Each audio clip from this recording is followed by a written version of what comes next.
प्रेक्षकांनो, ठरलं तर मग या मालिकेचा आजचा भाग खूपच इंटरेस्टिंग आणि खूप भारी दाखवला आहे. इकडे फायनली आता अर्जुन शैलीच्या हाती ओरिजिनल DNA रिपोर्ट्स आलेले आहेत आणि प्रिया खोटी तन्वी असल्याचा खूप मोठा पुरावा आता समोर आलेला आहे. आणि त्याचबरोबर आता अर्जुन शैलीनी प्रियाचा हा खोटा मुखवटा सगळ्यांसमोर फाडलेला आहे.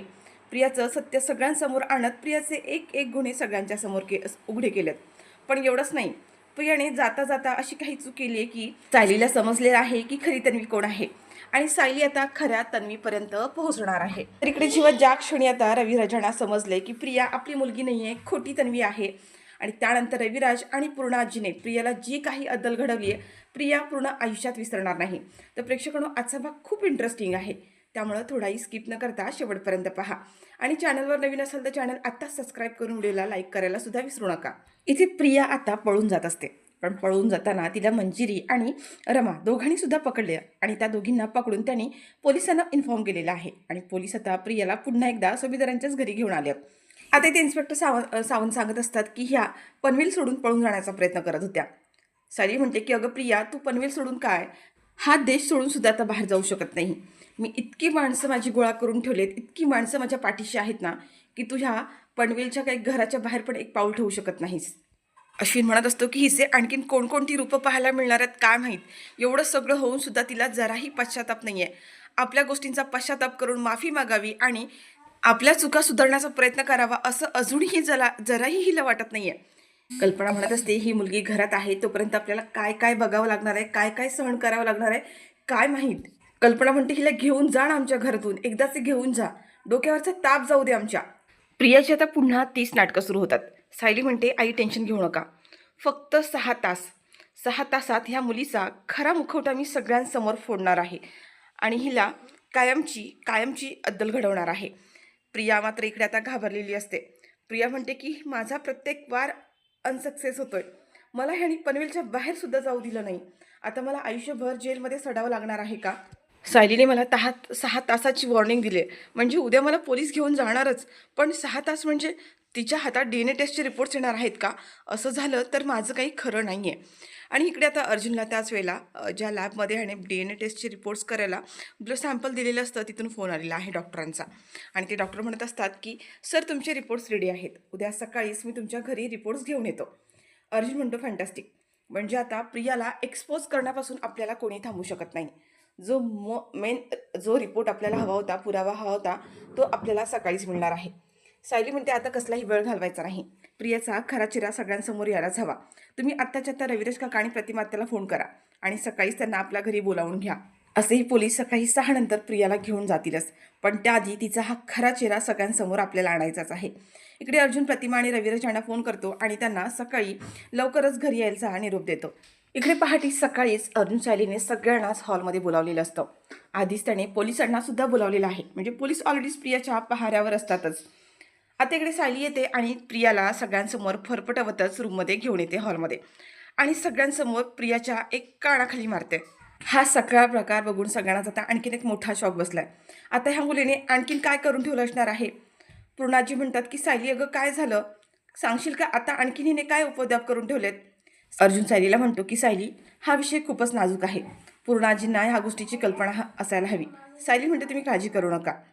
सायली म्हणते पूर्णाजी आज तुम्हाला सगळ्यांना जे काही सांगणार आहे ते ऐकून तुम्हाला सगळ्यांना खूप मोठा धक्का बसणार आहे. तुम्ही सगळ्यांनीच मन घट्ट करून राहा.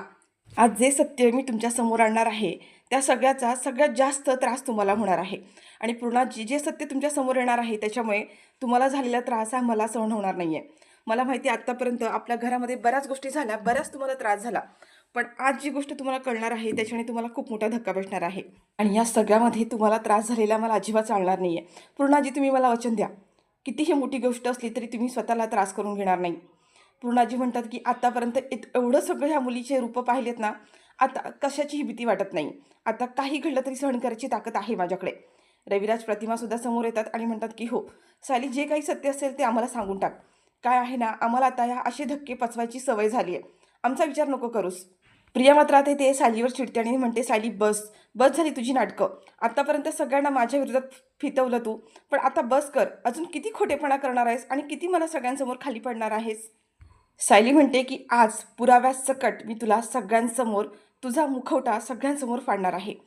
प्रिया म्हणते, तू माझं काही वाकडं करू शकणार नाही आहेस, काही करू शकणार नाही आहेस, काय करणार आहेस तू? सगळे सगळे आतापर्यंत दाखवलेले पुरावे सगळे खोटे आहेत. तुला मला माझ्या घरच्यांपासून लांब करायचं आहे, म्हणून तुम्ही दोघांनी तयार केलेलं हे षडयंत्र आहे.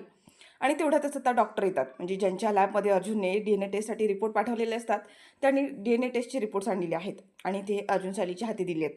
अर्जुन आता ते रिपोर्ट्स घेतो आणि त्या डॉक्टरांना थँक्स म्हणतो. ते आता तिथेच बाजूला असतात. अर्जुन ते रिपोर्ट्स उघडून पाहतो आणि त्याच्यामध्ये जसा रिझल्ट हवा होता, म्हणजे ज्या गोष्टीची खात्री होती तेच घडलेलं आहे. प्रतिमाचे आणि प्रियाचे DNA रिपोर्ट्स निगेटिव्ह आलेत आणि सोबतच मैनावती आणि प्रिया या दोघींचे DNA टेस्टचे रिपोर्ट्स पॉझिटिव्ह आले आणि आता इथे सगळं चित्र उलटं झालेलं आहे. प्रियाच्या विरोधातले सगळे फासे उलटे पडले आहेत. प्रिया घाबरली आहे. तिला आता कळलं की हे तर DNA टेस्टचे रिपोर्ट्स आहेत. आता माझं काही खरं नाही आहे. प्रिया आता पुन्हा इथे ड्रामा करायला सुरुवात करते. सायली म्हणते की बस कर, बस तुझी नाटकं, आता तुझ्या ह्या नाटकांना कोणी भुलणार नाही आहे. आणि सायली आता ते DNA टेस्टचे रिपोर्ट्स घेऊन रविराज आणि प्रतिमा यांच्याजवळ येतात. अर्जुन आता तेच रिपोर्ट्स आहेत ते रविराजांच्या हाती देतो आणि म्हणतो, रविराज काका हे तूच बघ.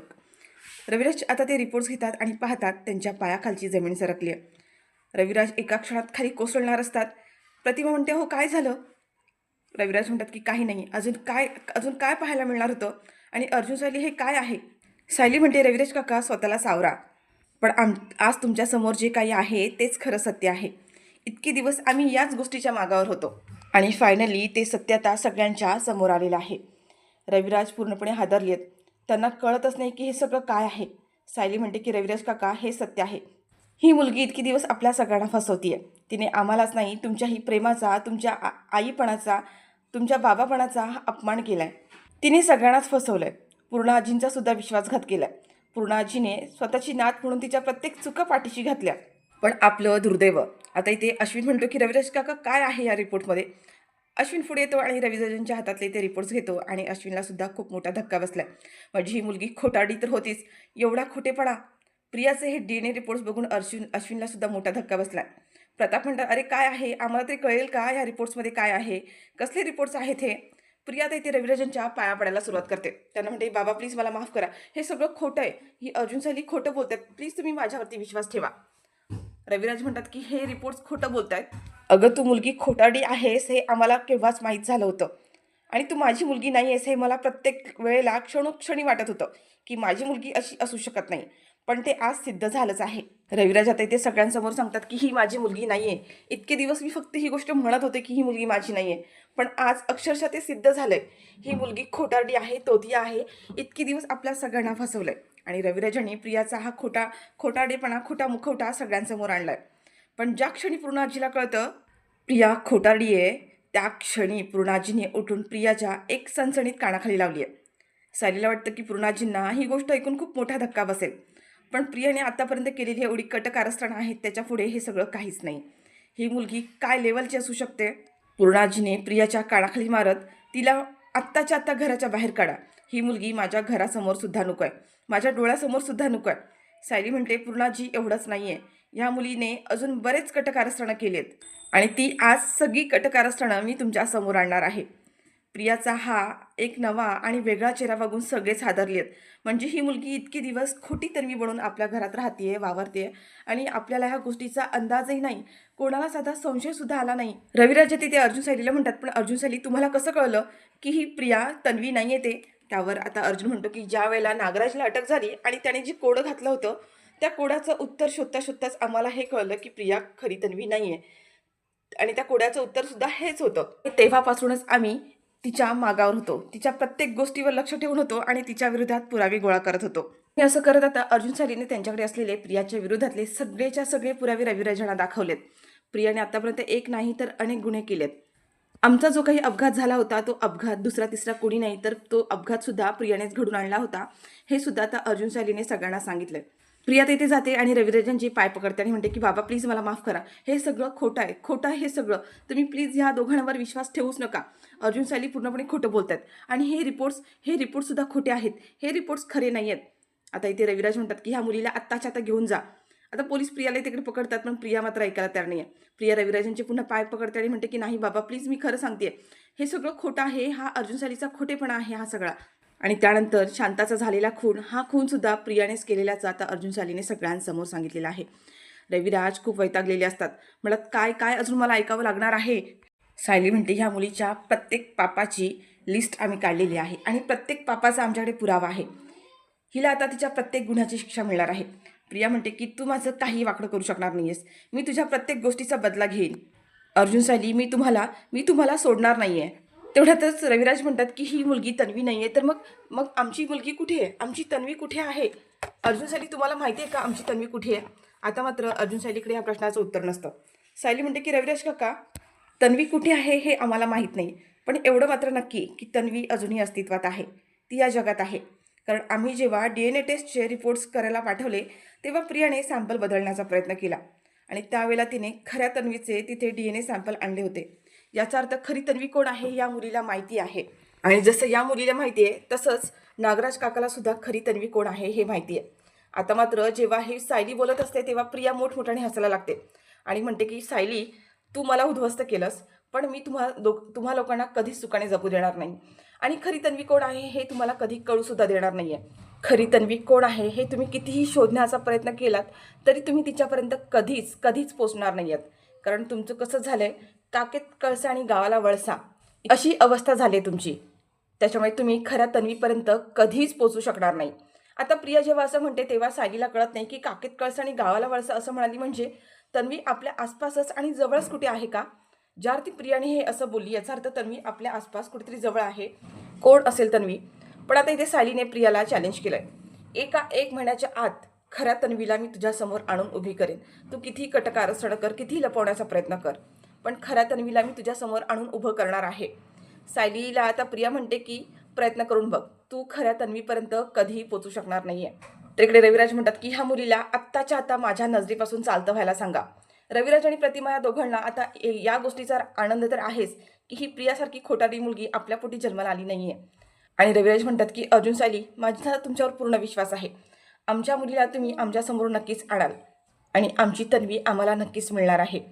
आता इकडे सायली प्रियाचा हात धरते आणि प्रियाचा हात धरून तिला फरफटवतच घराच्या बाहेर घेऊन जाते. आधीच इकडे पोलीस सगळेजण तैनात उभे असतात प्रियाचा मुखवटा समोर आणण्यासाठी. आणि आता इथे प्रियाला फायनली अटक झालेली आहे. पण त्यानंतर आता इकडे अर्जुनने कोर्टामध्ये पोलीस स्टेशनमध्ये फोन करून लवकरच नेक्स्ट हिअरिंग घेतली, कारण प्रियाने शांताचा खून केला आहे हे त्याला आता सगळ्यांसमोर सिद्ध करायचं आहे.